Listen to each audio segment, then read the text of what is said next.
Good afternoon, everyone, and welcome back to Oxygen for the Soul. This week's Parashat is Perashat Va'era.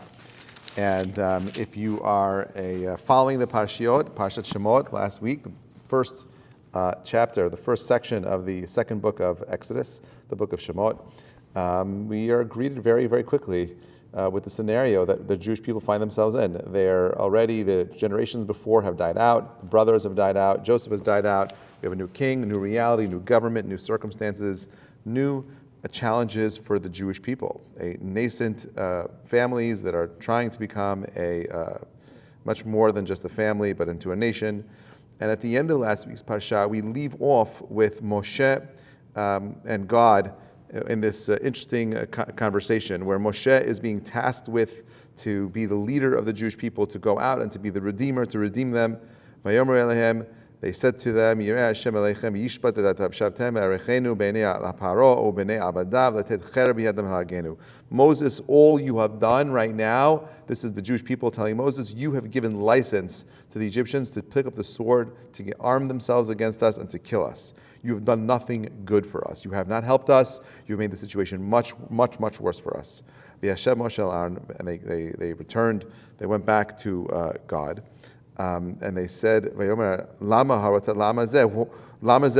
God, what did you do to us? Why did you send us out here? You made things worse. You're not helping the situation over here. I thought you're the God of mercy. Since I've come to Paro, in your name, all I've caused was bad. I've done nothing to go ahead and to rescue the people. Hashem says to Moses, you wait, you see, right? Asher aseh leParo, you see what I will do to Paro. Ki bayad chazaka yeshalchem, I will take them out with an outstretched arm. Bayad chazaka yigashem ma'artzo, I will not only will take them with a strong hand, but I will drive them out from this land forever. Okay, and this is Moshe. Now, if you were the agent working on behalf of this guy who's hired you to go ahead and do this, and it's impacting your family and your people, what do? This is a natural response. Moses looks at the situation, he's like, I'm not making things better.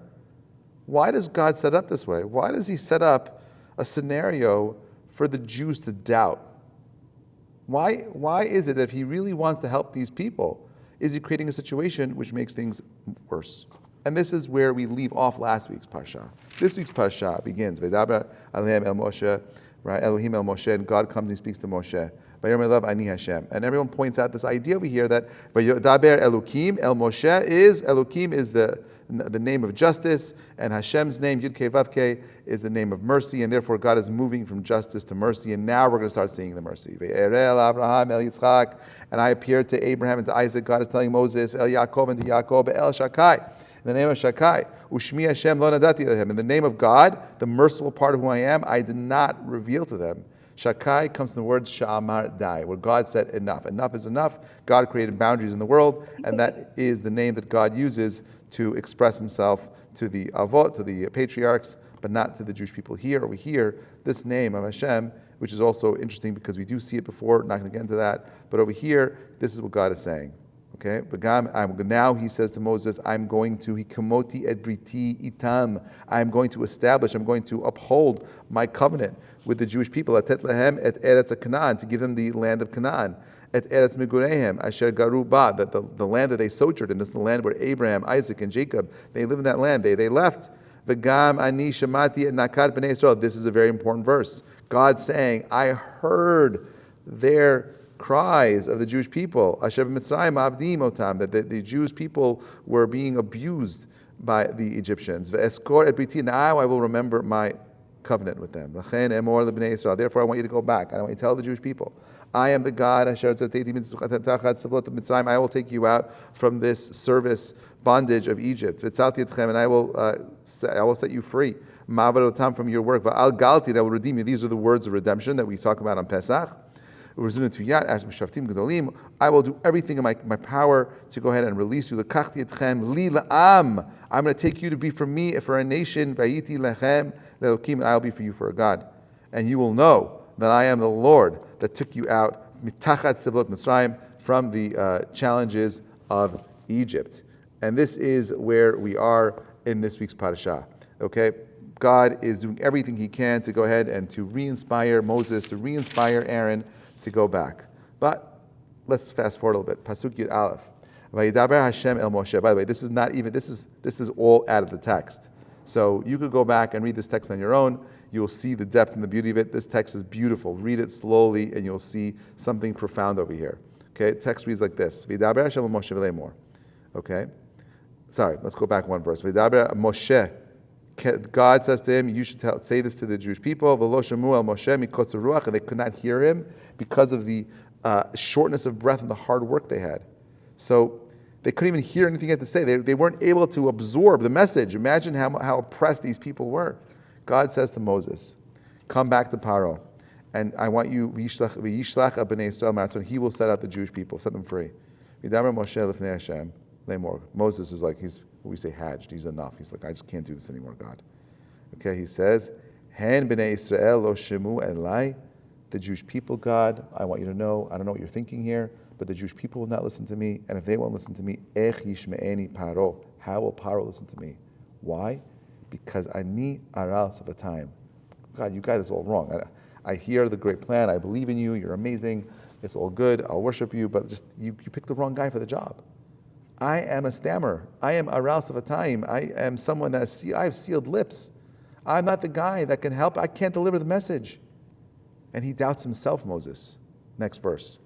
Vayidaber Hashem el Moshe el Aaron. No longer is Moses being singled out as the messenger anymore to deliver the message to God, but now God includes Aaron. Because of Moses' own doubt, he loses a level of his own hashgacha, his own divine providence to deliver this message, and he has to go ahead and bring along Aaron, his brother, to deliver the message. Lotzi et b'nei Yisrael mi'eretz Mitzrayim, to remove them, to take them out of the land of Egypt. And this is the Parsha. Parsha is giving us a glimpse into several very, very profound ideas. By the way, the rest of the Parsha goes into some more of the dialogue between Moses and Aaron, and Paro, and the Paro saying, "I will not let them go." And then we have the 6 of the 10 plagues in this week's Parsha as well. 7 of the 10 plagues in this week's Parsha as well. And Vaera, they say Vaera and Bo. This week's Parsha is Vaera, the first 2 letters, Vav and Aleph. Vav is 6, Aleph is 1. That's together 7. That's 7 Makot in this week's Parsha. And next week's Parsha, Bo, is 2 and 1, which is 3. The last 3 of the giving us the lineage of Moses and Aaron as well. Now, this is the question that I want to kind of like delve into a little bit. God reveals himself to the Jewish people. Okay, he comes along and he expresses himself to the Jewish people. I will save you. I will do everything I can. I will take you out with an outstretched arm. You know, I've seen the people. I recognize their trouble. This is the first time in history where God lets humanity understand and know that he is involved in the suffering. This is not the blind watchmaker argument that so many atheists make, that there may be a God, but he's no longer here and he's not paying attention. Let me tell you about some of the things that I see when I look at the world. Number 1, I see that all life comes from life. All animated things come from animated things. All inanimate objects will remain inanimate. All things that are living produce living things. All things that are alive, come from something else that was alive before it. And if that cycle keeps going and going and going and going, I'd have to assume the first thing that set life into motion had to have been alive as well. So when I look at the world and I see life, I understand that there was some living, thinking being that set this life into action. And therefore I see a creator, I see a God. I see order in the universe. I see a God. I see chaos, and the order that we see defies that chaos. I see intelligence. I see mercy. I see that human beings have the power of morality. Okay, and that morality, as far as the Jewish people are concerned, we are the bees, so to speak. We, in the same way the bees pollinate the world, the Jewish people have been tasked with bringing morality to the world. This has been our task. And all these things, to me, point to a creator in heaven. And in this week's parasha, we see that God is a God of vengeance. He does not want evil to go unpunished. So why does he allow things to fester for so long? Why does he make it so challenging for us? Well, we say two reasons. One is because he wants us to grow as individuals. He wants us to be individuals that are able to recognize the good.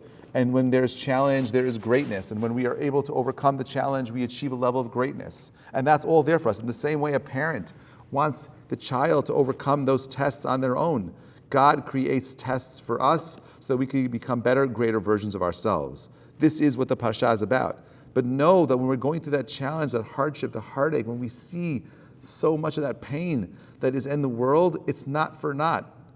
God is not blind to it. In the ancient world, they believed there was no God. The earth always was. But when you see the order and the life that is being put forward into this world, I believe it comes from something more profound. The word Bereshit, in the beginning, Bereshit, there was a beginning. How did the Jewish people, where did they get that from? How is it that today, in the year 2024, we know that that word is true? We know there was a beginning. I don't care how you understand the Big Bang. Okay, there was a beginning. Science today tells us there was a beginning, right? How did they get this? Where did they get that from? They're getting this information from an outside source.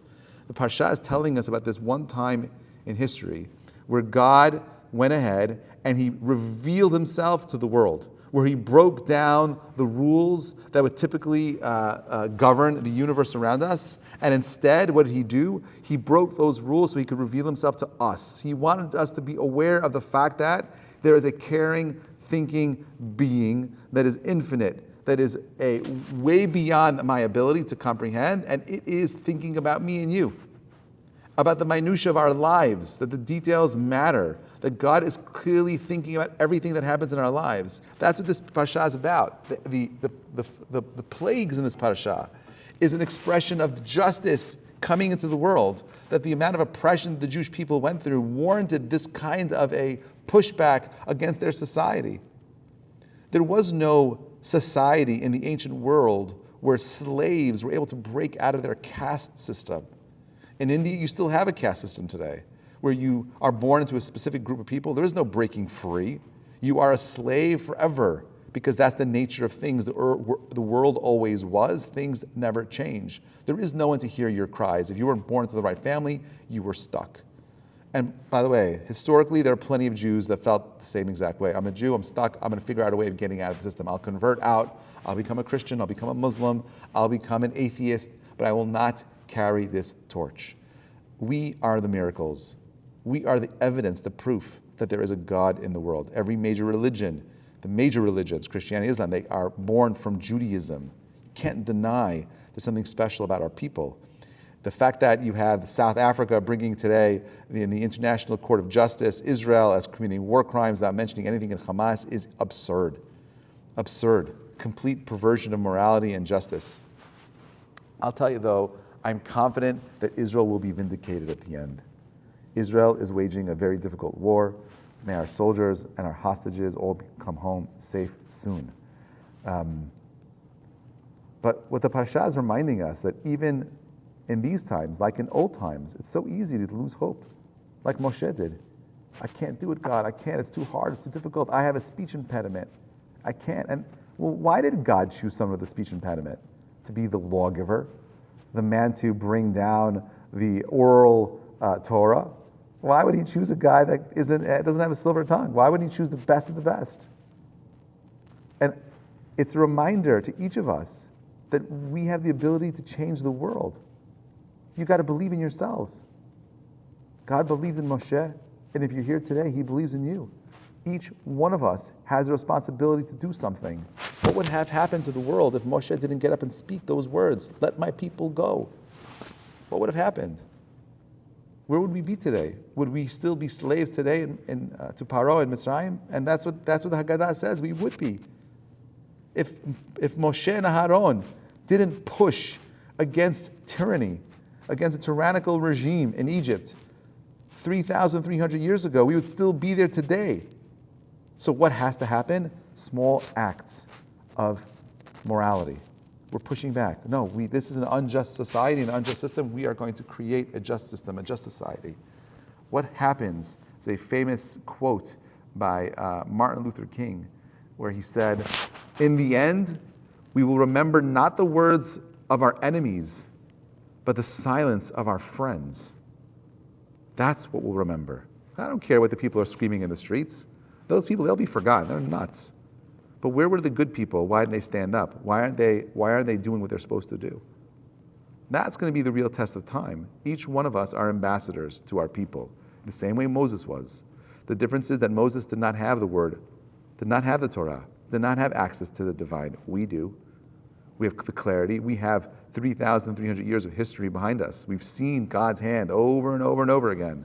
What's happening in the world today, the anti-Zionists, the anti-Israels, the anti-Jews, it's the same kind of thing. It's the same anti-Semitism that's always been there. What happened in Harvard and Yale and MIT, what's happening today in New York even, against the communities. This is not an accident. You think it's an accident that James Madison High School is becoming a new shelter for illegal immigrants where they push the kids out of their own school. They're going to go to Zoom school so they can now have beds in that school. You think that's an accident? They picked that neighborhood, the heart of the Jewish community in Flatbush? Not an accident.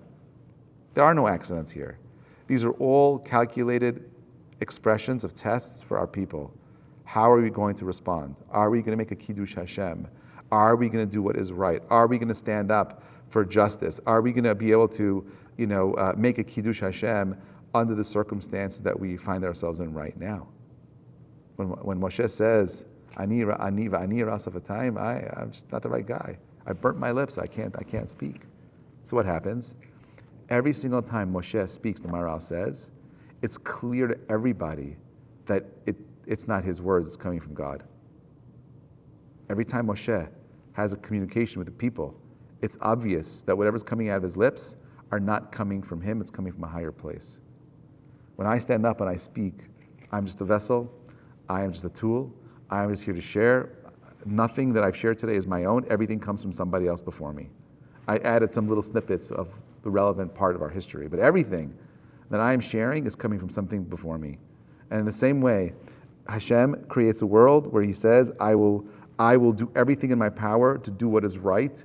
It's your turn to do what is right next. You have to get up and be the vehicle that stands up for what is right. Little things, not big things. I'm not asking you to go out and protest. I'm asking you to go to synagogue. I'm asking you to say Tehillim. I'm asking you to create a sensitivity. I'm asking you to do something, right? To think that history was an arena for change, right? No. Things didn't change much in history. If you think about it, in the last 200 or 300 years, we've seen the most change. But if you were alive in the 1500s, the 1400s, the 1300s, the world was the same. Nothing really changed. And this Pasha is all about change. But who had to change in the story? Our heroes did. Paro had to change.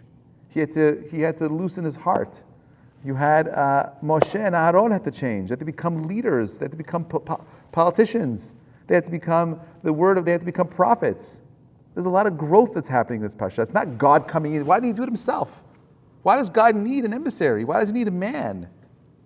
And it's all part of the same thing. God created a world where you and I are supposed to step up. We're supposed to grow. We're supposed to achieve our own personal victories. This could be an easy world God created, where he does everything for us, but there's nothing meaningful in that world. In the world that God created, he created an opportunity for us to become individuals with our own identities.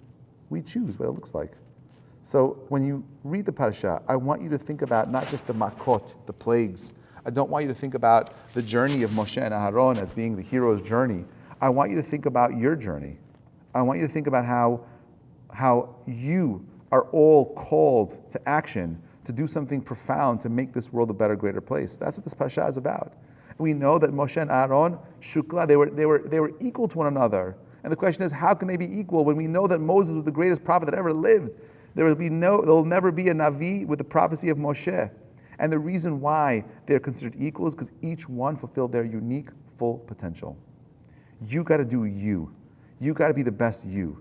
Your circumstances, your reality is an expression of your unique mission in this world. Use it. And we will together make this world a better, greater place. It's unfortunate what happened on October 7th. I visited Israel several times since then, and I could tell you that the people in Israel are still hurting. We don't really understand what happened. We don't really feel it here. But my hope and my bracha is that in the same way this week's parasha is a reminder that God goes ahead and He brings justice to the world. There's a God that acts in history, that is watching all of the challenges that the Jewish people are going through. There will be a moment in time where there is redemption. There will be a moment in time where those people that perpetrated the worst attacks on our people will get whatever they deserve. I'm not here to judge them. God will judge them. But I am here to fight truth. I am here to go ahead and fight and to bring morality into this world, and I got to do whatever I have to do to bring justice into this world. I might not be the guy with the right words. I might have sealed lips like Moshe, but that's not up to me. It was always God from the beginning. All we need to do is put in our hishtadlut, our effort. What efforts have you put in since October 7th? What are you doing different? How are you stepping up? How are you bringing justice into this world? How are you trying to make the world a better, greater place? If nothing has changed, we've learned nothing, and unfortunately, history will repeat itself. But we find ourselves in this awesome moment in time where every day, and we're approaching our 100th day since these hostages have not been home. It kills me to think that there are children away from their parents for 100 days. And we're sitting in the luxury of our homes, complaining about whatever we complain about. If we want to make change, we have to become the change we want to see in the world. I want to wish us all an amazing Shabbat.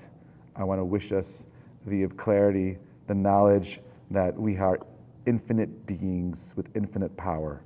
And the only thing holding us back from achieving our greatness is us. We are the stumbling block. We could do everything in this world. It could be better. But you have to be willing to step up and do the uncomfortable things like Moshe and Aaron. And when they finally did, the salvation, it's all a miracle. Have an amazing week, everybody. Shabbat Shalom. Thank you so much for listening.